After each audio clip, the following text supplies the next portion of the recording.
另外，总统赖清德伫早暗，伊嘛去参加自控制事欧洲日的暗会。伊伫述的时有对外表示，现此时是台湾和欧洲双边关系上好的时阵，因为欧洲毋但是咱台湾第三大贸易同伴，嘛是咱台湾即马上大外国投资来源。希望未来台湾和欧盟会当签经济伙伴协定，替双方的企业来创造更较好的投资环境和商机。We hope to sign an economic partnership agreement with the EU, which would give entities on both sides a better investment environment and more business opportunities.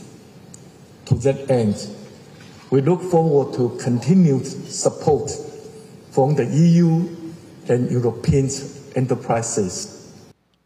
另外，赖清德总统伫顶一日嘛有接受《时代》杂志的专访，这是赖清德当选了后头届接受国内外媒体专访。《时代》杂志嘛以总统赖清德做这一期的封面的人物。总统赖清德是表示，有关中华民国和中华人民共和国互相无属于对方这个论述是根据事实来讲的，因为包括前总统蔡英文、前总统马英九两个前总统拢捌讲过，也毋过马英九的基金会是回应讲，两国互相无属于对方，甲两岸互相无属于对方，这个概念是无共款的。